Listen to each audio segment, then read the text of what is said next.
Inti ekom eba ene ena so ye hwe nuane kuya so sinuane esa aka no ye che ede ama mantem ahodo a omo eho akakese pa no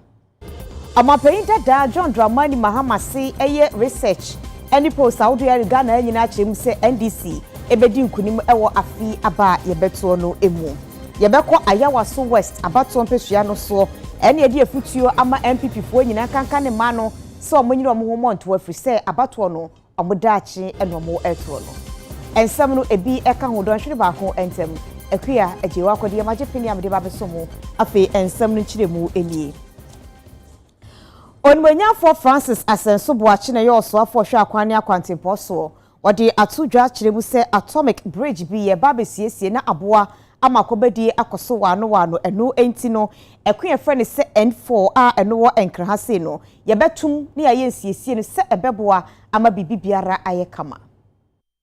esi akasa ne wo atomic junction flyover yi so for some time now we say bridge expansion joints we say asay na aban ehu ye for some time no na engineers ne advice here say materials ni bi no bi ni hanom ye say import is import am na ba say ya sha ase ye be yes repairs intina nra no Ghana Highway Authority omo issue statement say ye be close hard traffic no enumere ebon no wotwe ye betum na esino na ye adwuma esan say road wey very important road na busy road nitine ye pese be adwuma ni data pese na anadwo na say bi amafo so how to limit block adwuma okay ya complain hanache about say hana say yamiadom minister release car or say family na ye hwede wi traffic is wa na etumi nye adwuma no anopa de next nti ya adwen say de bia no ye be na yimre 8 p.m. to 10 a.m. To 6 a.m. na ye japake ya hakoda na ye wi a ya be to society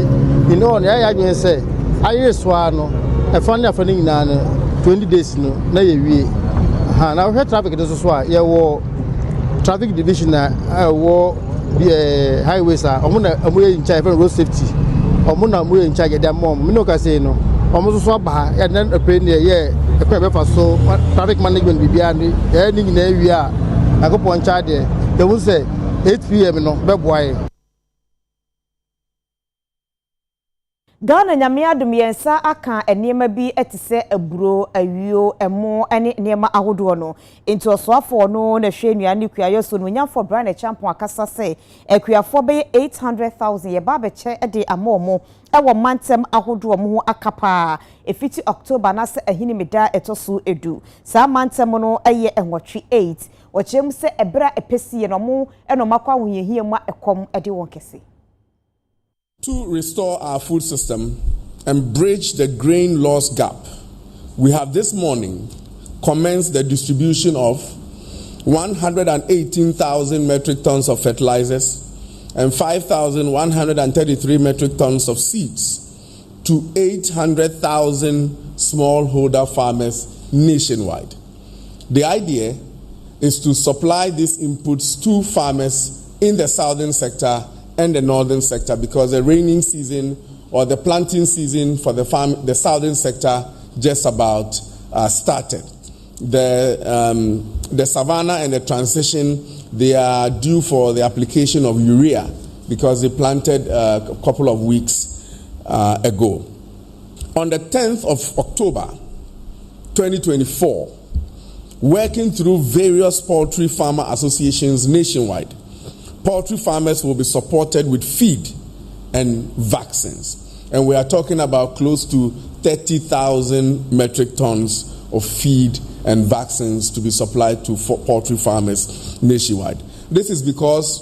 poultry farmers are comfortable with maize hovering around 400 Ghana cedis per 100 kg bag. Currently, is being sold 1,200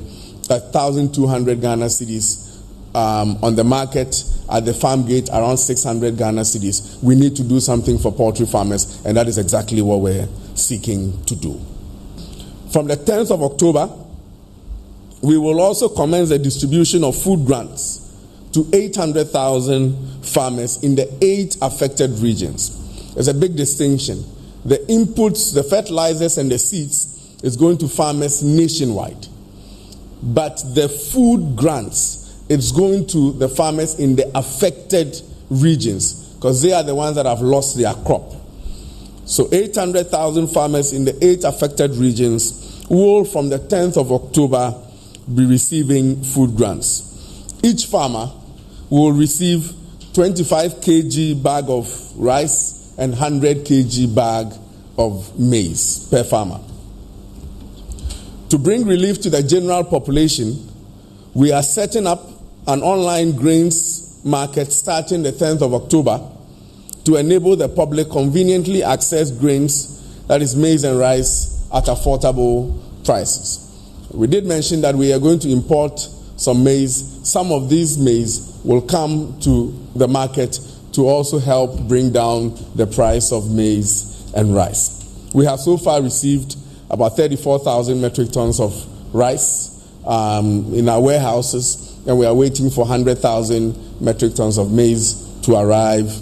on the 16th of October. We have also received 500 metric tons of maize from ECOWAS, and we are expecting another 8,133 metric tons of maize from ECOWAS in the next 2 weeks.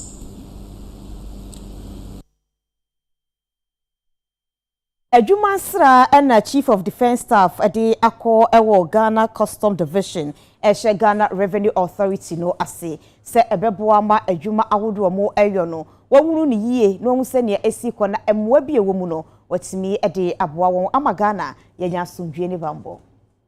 I'm here to build on the existing collaboration, and so when I was coming I brought my very important very important staff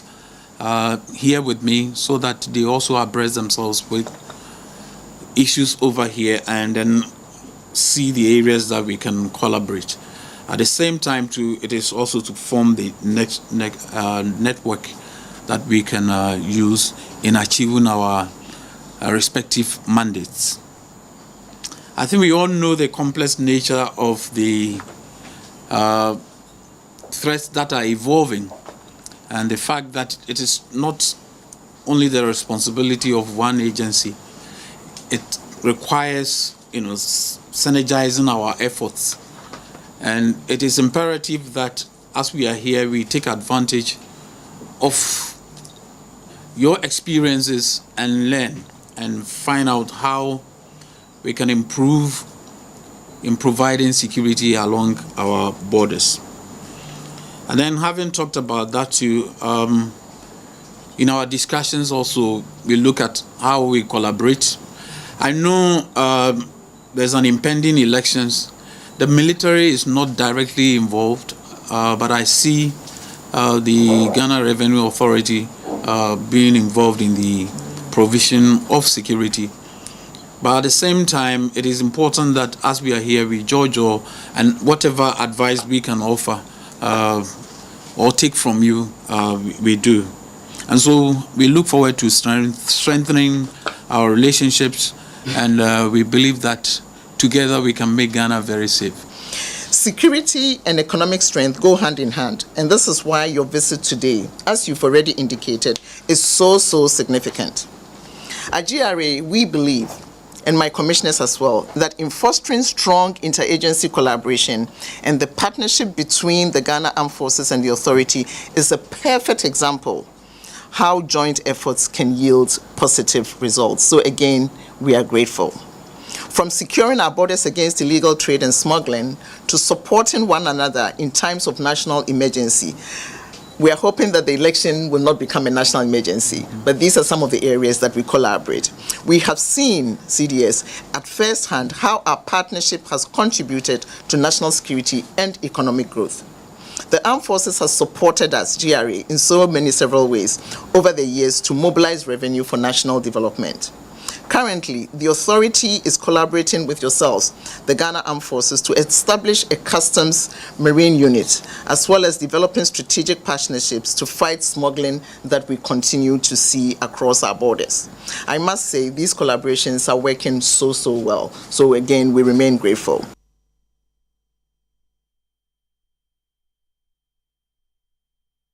Ebre babeto abe ayana ekoko bi esori se aye posa na se aye hwehwemu asomesi na samanyokowe ene babedi nkunme no eno amampanyin dada John Dramani Mahama NDC amayekoni Frank Ekrani se ne ekoso eba yese owuraba omia ena ehuri edikan no eye fake Abyssinia NPP for no na hyekyire na ye NDC ne bedi nkunim wa afi aba yebetoni. All the credible opinion polls have predicted that NDC is going to win. And so because of that, the MPP and government have started publishing fake opinion polls that have no methodology, opinion polls where you cannot find the people who did the research.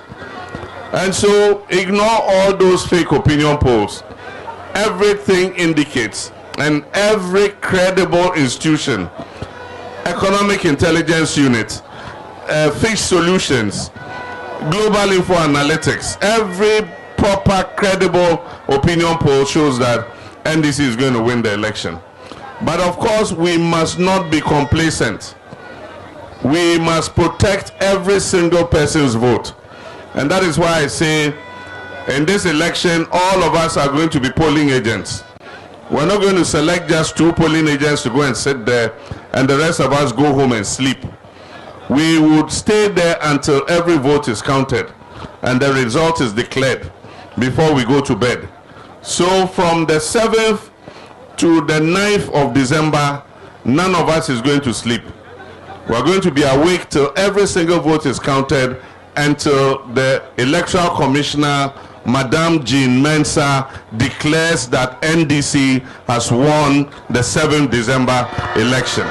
Everything indicates that NDC is going to win the election of 7th December 2024. Every region I have been to have given us the assurance that they are going to change the government on 7th December 2024 and bring the NDC back to come and continue the good work that we were doing when we had the reins of government. Galamse no yekire no egusua ekoso dendenden ewo enkrahase yese training Isaac Amwati edi yekire wa homanu so ebedi nkomo Isaac akwaba mejo so mare Galamse no sese no yekire no akwakoduru hinifa na omuse citizens ni yenya wo no yenya wo wo hinifa court wana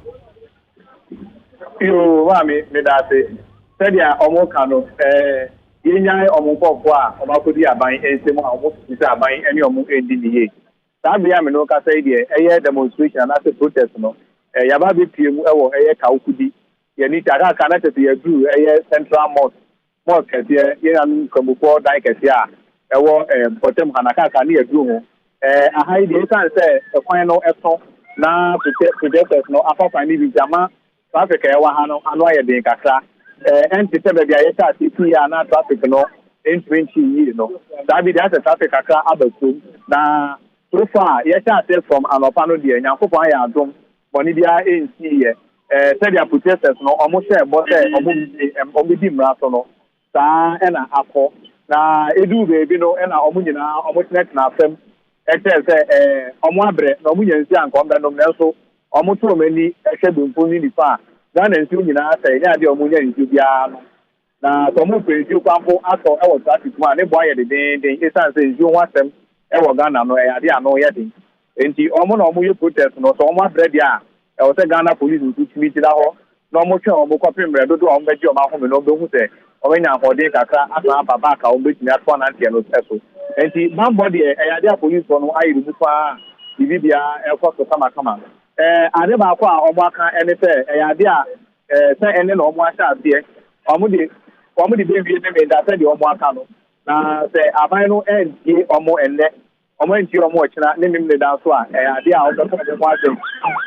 eye otuku eye mebruku everything is a odo aka no mo yo maka abo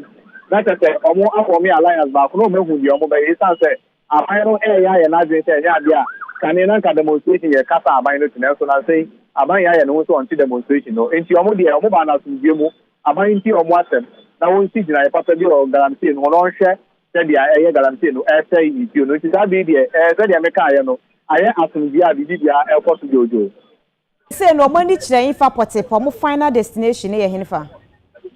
ọmọ final destination and no eye flat house ọmọ connect to ọmọ de eye petition akọ abankesi mu no dia akọ mama mpani ni mpani ko e wo ho na ọchara no nyame ya adoma ọmọ sa de ọmọ ni akire eye parliament so ọmọ de petition afọ ho na nimi da no ọmọ de da ko eye last enforcing committee no agreement ọmọ de da ko na ministers nyame ya adoma sa ti de ọmọ de aka na fa ko to ọmọ. How many days no mo de eye chere 3 days? I'm only 3 days and Ochina and Amenda. Okay. Yadasi amane bo ade bre yen fo ni di akire ni be sa ba nche anwumre mu ni asa to aso. Na eye ekuo a wondi ye eco conscious citizen penyini kwanche for dan meche coordinator eye sewa awula na wakasa ede atodwa achemu se esi etimi bomode ni ehwema illegal mining no yetu ase afesu policies beye edu 10 na wochem se abanfanya adwuma ne ba ne sa ebebo ni UTV edi enkomo December 7th apa ya ba betu o man Ghana mu no enam so amamanyefo ahode ni nyina ani abre bontoa amanuko ba ko a wono mayi womuti eye afafranto ene ne dom ya owura alankodwe chamatin eye presidential candidate woni ne running mate kwame owusu danso wono mo ade a won so bontoa wono ma cheche nhihye ya godo a wodi begu akwan so ade akon galamse ko a ese wo me yensuo ene yakwaye. Obviously, I think everybody's agreed that there needs to be a ban.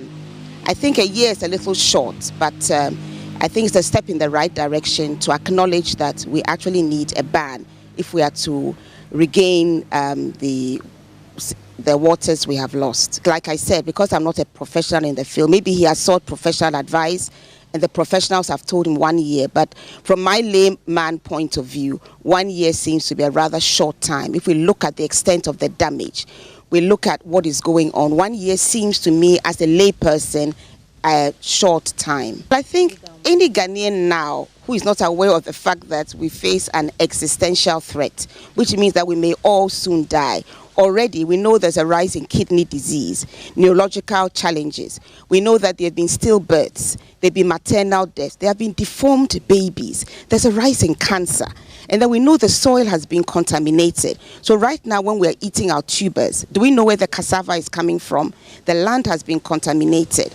So anybody who doesn't understand that we face an existential threat, and we should have done something about it years ago when the president put his presidency on the line. That was, I believe, in 2017. We are now in 2024, and things have gone from bad to worse. If we don't act now, we'll all go extinct because we are being poisoned. And let me put it on the table. When you are drinking water right now, and the water is transparent, do you realize that there could be mercury in it? What water company is doing is removing the dirt you can see. It's not removing the metals. So let's all be on notice. So if we think it's only happening when the water looks dirty or only happening in Galamsey areas, let's think again. We all face an existential threat from mining. The most important thing is if you're going to enforce the laws. Right now, the laws are there. People are mining openly on the water bodies. Who is doing anything about it? The directors of Akonta Mining, we are told that they went to the Tano Nimiri Forest Reserve and caused damage. Has anybody been arrested? So you see, you can have all the sentences. It can be life imprisonment, whatever you like. But if you're not prepared to enforce, it's of no value whatsoever. We know those who are involved in illegal mining. We know who they are. But we've decided not to do anything about it. So for me, the key is enforcement and not selective enforcement. That you go and maybe catch a few people you think are not well connected, and then the well connected persons are able to continue. That is selective enforcement. Ghana Technical and Vocational Education and Training TVET kwanche fa wo hwechiri eyowura David Pra na ode ato aban enim ene asoya ehwe nsase ne obo ade nipa so se yebetimi aboa ako galamse na meme ahodo ne etu galamse ne mabunu no yemmo adwuma wo ho no munya binye ba no sade a wo menye adwuma ye a wo monkoye galamse galamse eye ade a ye nyina no nidi ni ye illegal mining. Illegal mining there and legal. There's a difference between illegal mining and legal mining. Legal mining, any problem. Illegal mining, no, a say, ensure, assassin, inuya, a more woho, ni nano, a kumomo, a selmo. And untino ye GDSM. Say a person you tragalam say so. Technical and vocational education and training and a year bia as I said ye pa into your ni commu and Ministry of Lands and Natural Resources e kan ye ho abom na yetimi ye ni commu wofa ye nhihye kama develop proposals e akoto the minister nanim na wa me kwan e ahwa akade kakra na e dey atete mebunu na ewo area hono empany form da omoye managers of schools no ano no omo ye passionate abadaye wo omo nti omo no ehu se galamse nsemi no eha nti se omo ni TVET for ye kan ho bom na yetimi ne ministry no lands and natural resources edi nkomo na yetimi nya ntetiye papa ma mebunu na ane amanfo ewo galamse areas no na omo nipa no was skill mechanical engineering skills or construction skills, plumbing skills, welding skills, POP, fashion, cosmetology, tea, and hairdressing. Then other programs are ni nano etimi buama nipa di here. Ontimi nkoye galamse. Onim se galamse no emwa. Nti sa ntitie na ye na ya se ye ko na ye ne omakoye na bibia atutu. So acknowledge our partnership. We must also acknowledge challenges we have faced and explore strategies for overcoming them. By working together, we can build on a successful commune and create a more equitable and inclusive education system for all. I know we are getting closer to the signing of our over decades MOU. It is my prayer that my predecessor will continue to fly the flag of Comeo very high and work effectively with our stakeholders to sign the MOU between government and the missions. NDC amayekoni Frank Ekreni abedi echire obinfu je na nopoko agima ede atudwa se NDC ba ombehwe ama yede mra ato amramadwuma ye no ho na yankwa ankoye ansensuo te se dia galamse eye no no ena ekwakuwa dodo ni bi nso ede atudwa chemse nkebe ya amramadwuma se ye legal na se illegal small scale mine ni nyina no aban emfatabro entuso enam so ama UTV ye ni adehye ede nkomo bisa won se ni afanum yenu eken sei ena moje na de yin eneye ni na kra ebi say ojebia still ombe ya afem nti wo say omo ye kra ye ntwitwa ni na mu kra ha ye ompo mu try no mu hwe say be ha ye mba kompo first no point say sisi ade ados too much inu aye wa ha ya danfo bi otu kwan oko is it east north side school e chire pepepe or the videos ni be chire school e chire pepepe war neti pepepe no mu ye mine no and serious too much o mine ayedin impemfo mo ba nyina masa me ba beboa onye hwe enti de omo ye no me support because on to me now e ma komndi onu ni ma ye mfa ni say me ni adwuma ye na obi aba small scale money me ko ye we ni we a day or ma give me 500 and now 200 make us say me now no me now me enti de omo ye no me de me hu boni e wo so sa ban no create jobs and na say obibi ya adenti no ade no onim say no matter what obetumi akowu enti adenti because a small hole last me share Facebook small hole no mu fem me support adwuma no ba na me support you ebe ha dwen wo ho dada but kwan mo fa so etu no ban now no ena enye na ebinom so de omo ho ahyem a omo ya eno no emfa kwan mu nti nka won beye ni se mpanifo no enka omo humom nyina afani nyina nka omo humom na omo nkuntia se omo nyina de omo sabehye nkrata ase na omo asan se illegal mining and small scale mining no omo pe kwan bi omo befa so a omo beye no a omo nsensuo ana omo nse asase a kwaye no mejidi se no mo mbebo asense omo beba no omo ka me band amafo bibli so eno na ma omo sako ma no ka mi kon de nka yintwem me sense Ghana aye bibi basa Bairepo me problem ni say me ton ade ni bi Bairepo ba na senya bare season ye ntimi to baire oha ba ko ye si 50 million ye ko fa we ni na ya sase ba ko na inte hard inte kamin ko Mining small scale mining is not the issue. The issue is making sure you regulate the thing so that they do the right thing as it were those days than now. Because why is it that those days our water bodies were clean and then nothing was happening to our water bodies? But now it's because the leaders and those big men in the society, they are part of those galamsey, so they don't want us to talk about it.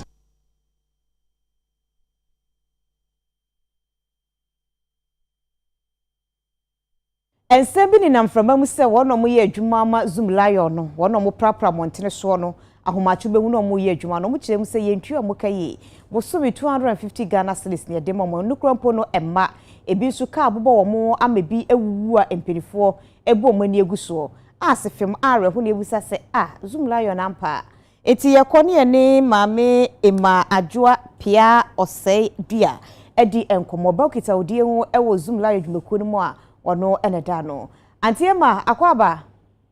ya Midday na ade yehu adom yehu ye pa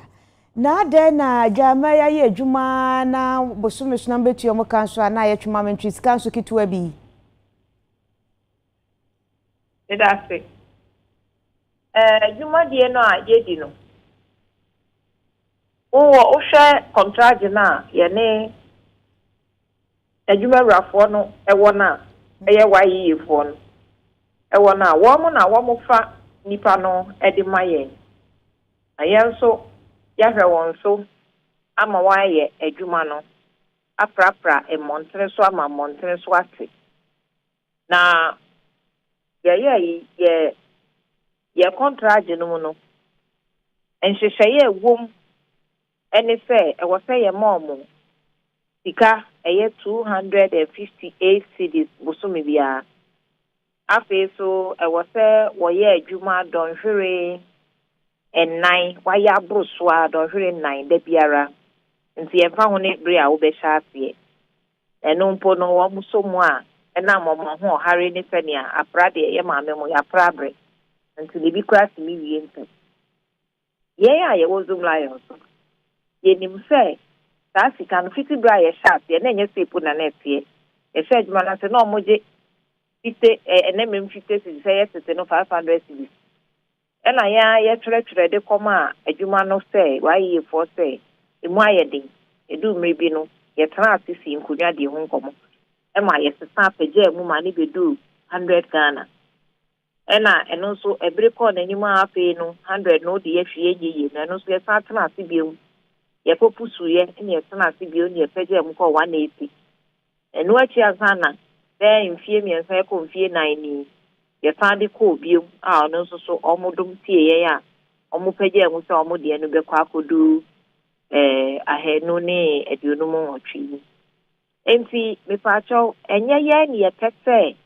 ye ma won sa sika kete ani wadi na ye de ye mpe e de ma won sa eye adwuma no enhwehweye ne nemra ewo contract no nti ye capacity building na ye ka kire adwuma we eye part time adwuma fani ehwehwe no nka obe mu abe mpie ni na de twitwa ho anu afiu na obi aba enso bi akoba no mpie ni no so na ye yi won ano ho e fa fa cho say won be san won betumi aye adwuma fi say adwuma ni ho because e fa to a why you for no fa no de ba de e ne dam na ye di nipa no aba na ye no aye adwuma asika ne de enye ye na ye pe ene mo bibi esesa ye ye mpese nka adwuma rafo no betum mpo akọ n'anim a nka ebeboa na wode misre bisawo anyanyem bia no yetua weka no per head e de ma Zoom Lion na Zoom Lion no atua nipa chronicle as agent ana ipacho contract no ni say yen taking high in free financing yen hantia na abuso yen senchi no na aban so atua na efie nyina amahe nti etimitia e mani ko nanim akama ubegum for bojo ati no na say abuso yen san no kota ni bia besen ko na saketia ni nyamaya na emu ayedene ama o say businessman uko pesika edi ababishi nti banisa yegusu pesika na ye ne adwuma fo no so eye gwa yi fo no so di nkita ho se de be ya yi beto yi na bosome nkron 9 months ni omo chese muntu omo ka eyampa na enye bebia na ye sa 9 months no ejina bebia wo so fi se iti December no mu no ene start say yetia na sa fi say ikane nye gum a sabio wanim eda ho enti ye kope ye preni nye bia ye de abetia ye preni nye bia ye de abetia enka ye na ye koye nima na ebribegum watia na ne aban so de ye kanu no yi ni nyina afiri ho aka bibia di do ho na enkoba ne sa de a yenso ye do adwuma ne pese ye nti na o se ye ho ye ko pe bibi betua ye twen every time na se adwuma ru ani nya bi na o de be so ya se ya na ya so nti ye se adwuma ya si sa na se ekwa ba botume na ya ko pe bi ne de abetua ye tua ku ye tia na se ekodu be bi na ye nya bi fentia ne akọ pe bi ne de abetua nti wo mo ani asena ache no be ka tro se nya ebri agi kan a sabio nya sa na ye pe no so akoba ne sa ikani bi kam eni na ente mu se akasa ya fe bi yenye bi mpoda eya ne akope ne de aba bitia enti sesi anu yeto no mu ise ebia ebedi be emfinhia mienu miensa na se munsa nkan bidi a yentu omuka won enti mi nkodum finhia mienu na ne na adwuma ne ne eya akwa akoduro sen enti mi nkodum finhia mienu we se eni de ache a akọ nanim pa enti mi nkodum finhia mienu sa mane nyi me hwe ayi bi wa hase omu kyerem say government allocate sika aye 600 Ghana cedis e de manipa ba ko bia se o nipa ba ko bia wo pra bia no government you need 600 Ghana cedis na mo matua 180 Ghana cedis e de ama sweeper no na mo kyerem say pacho say information e wa say ni say government etua 600 Ghana cedis edema each sweeper nipa ba ko bia wo pra bia government esinka boso me yentua no 600 Ghana na 600 Ghana no mutua 180 Ghana cedis ema nipa no mo si logistics eniema wo drum beto no muti frim me ma unwi figures na wo bobo na ye ben fie 9 fie num figures o say sika e wo contract no ma wo se ye de ma won ye 258 cedis say onipa bia ye wo kan ye bra na ye mom 180 no ye free 180 wo de daada enye ye nso ene ye chebo no ye de wa ye contract enti ye no on transfer bia won gitum ene ye sign e sha ye de ye nsa eto ase ene ye de adwuma ni ye de ye adwuma e wo ho asesi a eno ene ye tua 258 180 de ye free sa honom na chekra acho na me pache o omo plan de no omo sisa bola ne so so e ya pra for why you for beneficiary asem ye ke na omo sisa bola ne de omo mfiri omo ye omo ne ye mo ankasa mo personal contract sisa bola wo he wona omo tina ka ni mu aya na omo sisa bola no se we mu de omo pra wie a omo ti ka no mu compactor crew no Zoom Lion staff. Oh, okay. Why you for staff any beneficiaries now almost praka so got the Oh, okay. And the mainstream for no and a name crew a mobile. Oh, okay. But a line back but I Zoom Lion. Yo auntie ma we de wa wonim se wote Ghana ha wonim se nsuo to so for day na den na mo ne aba no nkasa nkanche ne se 250 ni de esuanti nka won pagya mu kakra obaba ebi e kan do ye fiti ase 2006 no na mo de sabre no 50 cedis ene mem 50 cedis ye pray e de ko to won nim tray and I want what you to and they call 100. And yes, all the phone, they are just watching. A brief boom, ye dear Coniamba, a dim was so. And if you see yeno, and make a crab boom, then fear 9 and fear no view near far preview, and they call 180. No, we say, Sebeco 180 after those and Pabuan and Tarian in your way, say, you want to walk on him. So, almost massive. As you told Pabuay and Pabuay, the best. The Mamma say and call for the better mistake. Atadi the Mamma say and call for the better mistake. Yakaboma, Atadi and Pabua, a check, no smart way from bread many, a caboma, boy, say, into Sally Bitcha. Jomo Caboma, project no, Bonita Dia was done a show. As Antican, what face and Uswa, and you say I'm finding in Ambrose or Bapa, why you may be not buy a fire project in the project no, and one year my woman. Nina here sika ntini ewo mu a edi wo nia oprano ene ni 250 no nti se ebraso na ya sha se edi nkomosi ya na se o 24 etnase ni ene contract ni wura no edi ho nkomo nti gidi se nkomo gidi ampanifo ne ba ye fogusu di bekum na omgusu di no ombeka eno so account enti se obi ye adwuma na se wo pra ana wo yare ana bibitu no a eno ye why ye for no asem anase Zoom live for asem me patrol mi aminim ni say when you were failed na on pra when we ensem ye hwe won say supervisor no my asotem kwa ye tu ho na won eye ho adwuma empo so obi wu a ye hwehwe ekoboa ye sesa nkuda bi wu ye ma bibia o say workers ni bisi nipa mienu kura firi mama yesi omu na watwi mo amfi wo mo anya hwe afa ho minim ena minyin ni se supervisor no e de aba se ekoso sa na man tira mpa ma adwuma no ye wo 260 something districts e wo Ghana ha nyina enye nkra hanku ena ba ko 40 na nanitia nipa be se wo ha bia eye adwuma de bia sisa ye doso insiste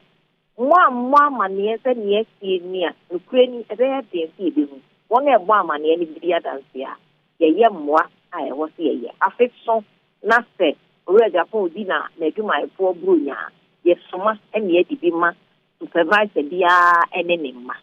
se o mo be ka no kre wo mu o be ka tro se dia edi wo won so ye de ma wo ai free ye ai ho afi ye fa so won si se pre no capacity building e wo hwa ye kire won ade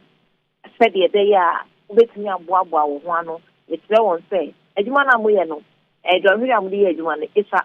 enti nana edwahiri na aka wo da no no pebiribi a wo so wo de be hyehyɛ nkyɛn a ebeboa wo e koba ne se emu ye de se ne aye din a na wo biribi a wo de wo ho so kopum bra wo sika no ebeba na me ni ma me di ye adwuma e wo la honom baby wo say sikai eba na me ba ni free school ba me de nyina bom ana me de ama na ne ba wo university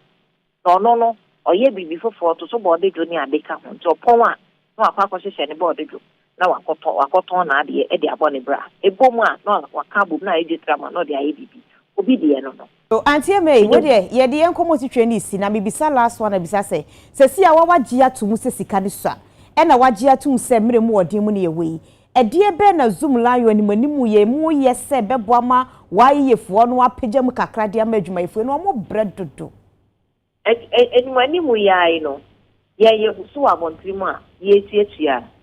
eka ne bi yene nam mu ye preni ye stand bia ne afia to ne akọ tua de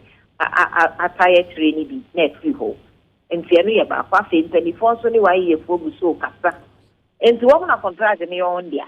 enti so mo gitum so mo so timan mu bi ntini me kan a wo kasa ma dia to me no kre o mo so be hunu o mo so be dia to se Africa no say so di duduma e muraga no mumpu enti no ye say rade say o be dia to na aban betimi e de kakra ato sika o di sa adwuma we no eso na ma o mo so atimi anya di twetwo Antie ma ebre no ntini ye fancy e beto ye sa afro no abampu nimpu na ye ni watena se akasa di nkomo akwache fisa adwen bi enkrofo wo zoom lion fo ho no aseche se mutimu oden muni abadaye mo madwumaifo ne bre obi maame obi nana no asoya wo mache opra kwa mbosume super skaketwa bi enti beba na ye di nkomo ne acheche mu ye di amaye why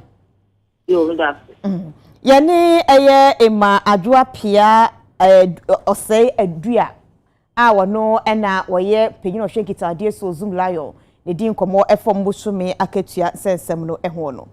na galamse kunu aye ko no akwakoye something which is there oka na eja ba behwe nkrofo se yembra nkrofo se ma yembra na ye twensen ka Ghana mampenyini bekasa na wache se na me ye dia fa wona so nkasa mfa ho etise biebusebie konto anumum a mampenyini ayo no ne ne Ghana fo bi akasa bisa won se o mampenyini nkase ha wonana galamse eyade asese yensuo ni akwaye na eniema a wonom eyo ewe yensuo ahoduo mu no esade nsunsu asobone ebretimemofo ye kasei na noda Ghana Journalists Association wonom abasobode dwumedi a woyeye no Ghana mampanyini anyade otimiti ntasuo se wi ana ejeyipo edefa ekun ni nsaya wo swa yese galamse ekun no wo se wantumi anko a na konwampo obesori afiri so se mampanyini na waje mu ato ho no yesi montre so ne Ghana de hye bi twetwe nkomo efa ensemi ho mampanyini antumi ansi wi anfa ho no sei na omadwen eye wonom sei na omanfo no echiemu okonenye omampanyini nkro ako eyo omani nyina eko but the problem was that the subona kobo obaakofo enti amade na akoye enokre na adana akoda ne politics omapano ni bibi obeka ana obeka so anya biri wem ana obeka agya wa utuwe se wo se we rubegya we da wo utinim wa prane dada anya de oba na be na abegya so de begya no ade na ebra akasema na ye ko election yem ene wase ye de galamse asem e bade da ne de ye ntumi anka election year ene ye beka ntu ntumi nka Jomama oni Mahmoud Baumia ene pa konwan sisi a omo mienu nyina amra no omo meso ese me ba me ma yentu galamse bi se me so me ba me ma yentu galamse ba enye se wo ba ko no be katia ba ko na wo ba ya no omo ye na we nsu be hye we achi we nsu ba na wo yentu omo mienu no omo mra Jomama nie Baumia nie no omo nyina meso omo so de a ene me mejo omo adi election ntia se ye election ne de a ankotu ho anamon because nim say so otu anamon a the party obelusu and then this is the politics to say Ghana for ye Nancy fame ni politics film and betuma boy time or stop ye no why na etu esa padi nachi ahemfo aha asofo aha ene ba o nyina de on ho adwuma e kasatia but time or stop ye ndie obi amfo ano so say enye ne na start ye ho fiti start na wa twen ye do election year and I feel no so let's say we and stop galamse into your beka ho asem kro eje after election no ntimi ni mampani adwensa onko ka no wan tuntia no and then I was say yentena se na yendwen enye nne ene ochina da chi asem say ye ka say so say and then the cost of treating the water is very high. Last 3 days ago we heard say no yatu that is water yatu as to pipe susum. They say as we can say yan jai sanyama when a time will come we are going to import water to Ghana here and then we can stop it. We can stop. Since there is a power behind it, people are working under it and then conforto share chiria or mubwa emasade na ekoso to minkwa madwen there we have to stop it. He has to stand on his feet and stop it once and for all. Disappointed because this is last term and the last year of 8 years. Up to now, onyashi ya chinkofo na we na said you ya chi excavator nyama basa hu de ekoso and I as a person I feel very embarrassed and then he's not performing concerning the galamse issue. Yakoka soa adum ne ho no mo enkre fi ho no mo aba ne se obi ne ne kanchuma hyedem eja atom amoma hyedwure be na kaso abiem ai Jacob Kubi ewo ahoma ne so Jacob mahe meje so me aba eba ne se na obi ne ne mpena hyedem a ye mutimi hyesa yo meni o ka se na odi kaka no sa pepe nete obepie mu eye kasoa adum estate no wo ewutu senya isa aye areho sem papa yi eno anaje na meti se eye eja ato eye fie bim e wa adum estate intana pe mi bepie mu e wa hasi abra me ba ntia meti ne se eye kobra osei oyo bra oye graphic designer e wa adum estate haya na ejuma oye esa eka eye graphic design no ne se oye scammer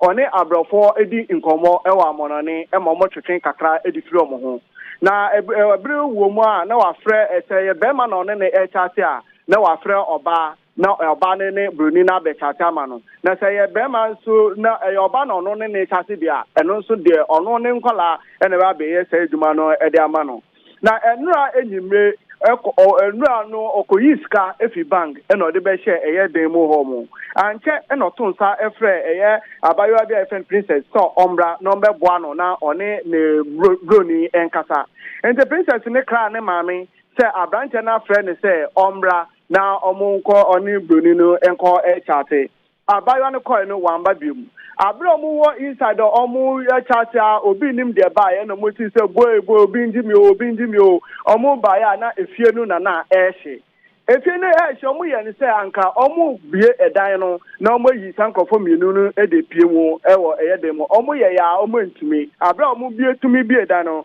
na eye princess ne eye kobra osei omu ahye from na abra ehwehwemu ekosuru na omu hu se eye CCTV camera ebo obi dan ho ena mo chemu se omo hu se imranche mienu a omo sha entare tuntuntu omo de atare akata omuti so ena omo be pie mu e we ye kobra ose ni fie na abra omo du ho no mo kita eye vote rubber bi nsuo vote toari bi ana omo hwehwe edigu dan no omo digu dan no prekope ena omo hu se eja no apa aso enti omo susu se eye abrante kobra ose bia na ne partners ya oni omo ye eye scam ebi na abepa eja e da to eye efie ho ana se odi obi ka ana omo tumi hu poti ba omo susu se eye scam bi na abrante no opeso obu obi na imrante no ababehye no na sa wo yi fie na ase no efiri ho mo a baby oye graphic design no wono eye container na oye wom obepie mu e wa ha susu a eye store no hu nyina no omo de petrol ni bi aye hu nyina anka omo bepa eja e de atum enti peni bi e wo edan nchen container nchen no o te tra o te sa no yi ni ti wo window no na o tiem da ha mo ye den wo ho na omo de mika na omo dwane e enti omo free ho no na omo ba ni fi amini ka sei omo de eja abeto eye abranchi no mu ache no ye ni princess mami e kasa na o tiem se eye abranchi osei no ne ba princess na enye ne eba princess be ka kire ne say osei ni say ombe boa no na eye oni broni no enchate ewo eye amonone na sika ba wa ma ono abayiwa ni bi enti abra ono princess ni ba be fifie no ne ma me ka kire ne say webu ni nsa enti ma ne nko bebia e ma ne mpie odane ne ho kakra ba ya ne ba ne eni ho mo enti ofi say bia okoto ade ana say okọ ne brothers no wa twa sa wamba anadwe no so twen ya wamba enti otin say ye say ota ni mu fie ho ase ba na onim say ne ba no e kan ho say anafe wa be hu say ne ba no e kan ho enti wi ne ba so be pie mu o ka so adum estate a abrantie ene abaiwa abrantie no wenya 22 years girl no so enya 18 years omumienu nyina asejurebe na so police for ewo ka so ase abepeja emu no e de ko after CCTV camera no footage e wo so no omo download e de ko a omo kire mu so omo be hwe so e de ayen hwehwemu na won am be di sa bone no omo apel omo ache omo omo akasa dia na se wo han edan na yo man kan kata dia one ne maame ene ne papa na etie na omo si edan no be se adankro be se 8 mbani nyina so ye chemen ho na omo aye ne sa enti maame no e ma ne ba ne baako ɛna ɛyɛ ɔno maame no so se ɛyɛ baako de aka no ɔmo de arrente enti fie wo nyina na ahye anase kwabena de ne pɛ na hye kwabena de no nkwa ɛna ɛhye yo yɛda ase ɛwɔ posifo nsɛm idiefoɔ ni di akyire yɛkye wona na wasan de mu nsɛm abrɛ yɛn we yense nkyerɛni Jacob Kubi ne ɛte ne nka Afrika soa adom ɛne sɛ ababaawa bi a wɔkɔboa abrante kwa bi na kyesɛ ɔmo ne mmorɔfoɔ di nkɔmmɔ na sika aba no obi akotwagya ato saa ɛdan nim ama no ahyedwere bɛ ama saa nipa mienu yi enso ahye bia posifoɔ yɛnhwɛmu ɛde afa saa ensɛm no ho yɛgyina wɔsie so ahome abasisi a yɛba bongo difara a wɔde sports agodie ɛba betoa so yɛba sisi